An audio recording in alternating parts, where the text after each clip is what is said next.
بسم اللہ الرحمن الرحیم۔ السلام علیکم ورحمۃ اللہ وبرکاتہ۔ آج ہم پڑھیں گے قرآن حکیم کی سورۃ البقرہ دوسرا پارہ اور اس کی آیت مبارکہ 181 اور 182۔ شروع کرتے ہیں۔ بسم اللہ الرحمن الرحیم۔ فمن بدله بعدما سمعه فإنما إثمه على الذين يبدلونه إن الله سميع عليم۔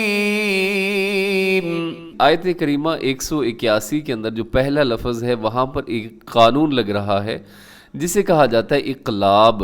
جب بھی نون ساکن ہو، جو نون جس کے اوپر جزم ہوتی ہے اسے نون ساکن کہا جاتا ہے۔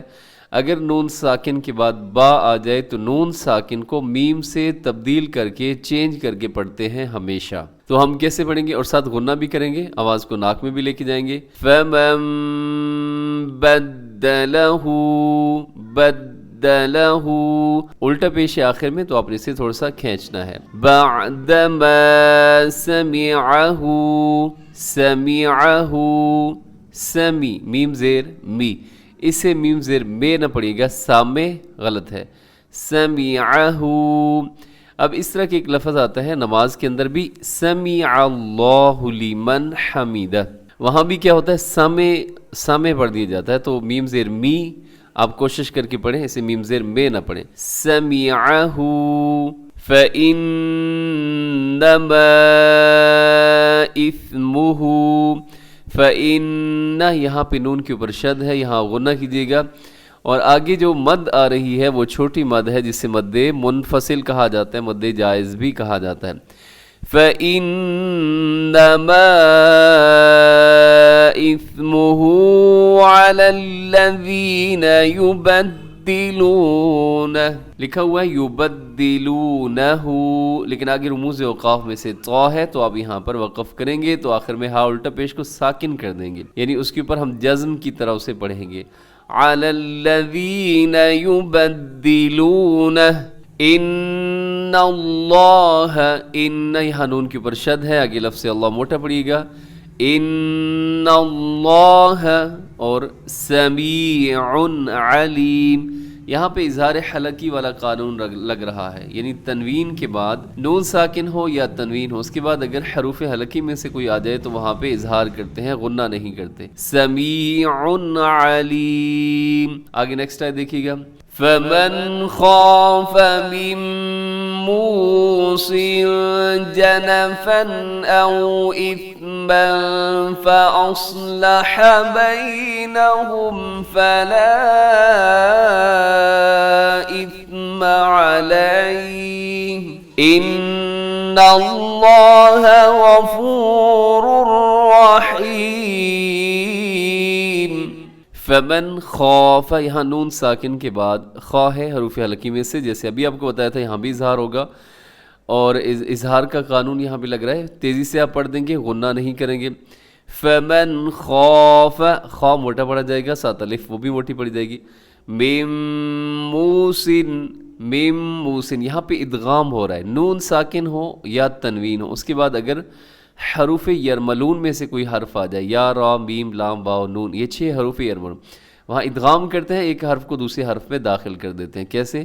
میم موسن۔ اب آگے دیکھیے گا، موسن کے نیچے تنوین ہے، اور تنوین کے بعد آگے جنفن کے شروع میں جیم ہے، جیم حروف اخفا میں شامل ہے، اب یہاں پہ آپ نے اخفا کرنا ہے، میم موسن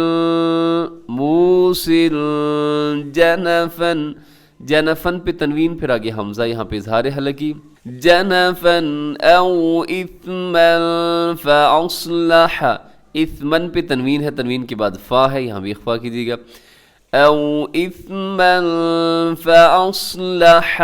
فاصلح، صاد موٹا ہے، حا کا خیال رکھیے گا، فَأَصْلَحَ بَيْنَهُمْ فَلَا إِثْمَ عَلَيْهِ، فلا کے اوپر جو مد ہے اسے مد منفصل کہا جاتا ہے، حروف مدہ حمزہ الگ الگ ہوں تو مد منفصل کہلاتی ہے، علیہ، لیکن وقف کریں گے تو علیہ، علیہ، ایسے آخر میں ہا کو ساکن کر دیں گے. ان اللہ، یہاں نون مشدد ہے، اس پہ غنہ کریے گا. لفظ اللہ موٹا پڑے گا کیونکہ اس سے پہلے نون کے اوپر زبر ہے. ان اللہ غفور رحیم، غفورن پہ تنوین ہے اور آگے رحیم را یرملون کا یہاں پہ اظہار ہوگا، یہاں پر ادغام ہوگا اور ادغام بھی بغیر غنے کے ہوگا. غفور الرحیم، یہاں پہ بالکل نون کا تنوین کا ذرا سا بھی ساؤنڈ، ذرا سی بھی آواز نہیں آئے گی. غفور الرحیم. اب ان دو آیات بینات کی اب تلاوت سماعت کر لیجیے. فَمَن بَدَّلَهُ بَعْدَمَا سَمِعَهُ فَإِنَّمَا إِثْمُهُ عَلَى الَّذِينَ يُبَدِّلُونَهُ إِنَّ اللَّهَ سَمِيعٌ عَلِيمٌ. فَمَنْ خَافَ مِن مُّوصٍ جَنَفًا أَوْ إِثْمًا فَأَصْلَحَ بَيْنَهُمْ فَلَا إِثْمَ عَلَيْهِ إِنَّ اللَّهَ غَفُورٌ رَّحِيمٌ. اب ان دو آیات بینات کا ترجمہ سماعت کر لیجئے. فمن، پھر جو، بدلہ، بدل دے اسے، بعد، بعد، ما، جو، سمعہ، اس کو سنا، فإنما، تو صرف، اثمہ، اس کا گناہ، علی الذین، ان پر جو لوگ، یبدلونہ، اسے بدلا، ان اللہ سمیع علیم، بے شک اللہ سننے والا ہے اور جاننے والا ہے. اس آیت مبارکہ کا مفہوم سمجھیے گا کہ جن لوگوں نے مرنے والے کی زبان سے کوئی وصیت سنی ہو تو ان کے لیے ہرگز جائز نہیں ہے کہ وہ اس میں کوئی کمی بیشی کریں، بلکہ جیسا اس نے وصیت کی ہے مرنے والے نے، کوشش کی جائے کہ اس کی وصیت کے مطابق عمل کیا جائے، یہ واجب ہے. آگے دیکھیے گا. فمن، پس جو، خوفا، خوف کرے، مم موسن، وصیت کرنے والے کی طرف سے، جنفن، طرفداری، او اثمن، یا گناہ، فاصلح، پھر صلح کرا دے، بینہم، ان کے درمیان، فلا اثم، پس نہیں گناہ، علیہ، اس پر، ان اللہ، بے شک اللہ، غفور الرحیم، بخشنے والا، مہربان ہے. مطلب اس کا یہ ہے کہ اگر کوئی شخص وصیت کرنے والا، اسے یہ خطرہ ہو کہ یہ کوئی ناانصافی سے کام لے گا، تو کوشش کی جائے کہ اسے سمجھایا جائے اور مرنے سے پہلے اس کی وصیت کے اندر تبدیلی کرنے پر اسے آمادہ کیا جائے. تو اتنا کرنا تو جائز ہے. تو اس کے ساتھ ہی ہمارا آج کا سبق مکمل ہو گیا. دعاؤں میں یاد رکھیے، خوش رہا کریں. السلام علیکم ورحمۃ اللہ وبرکاتہ.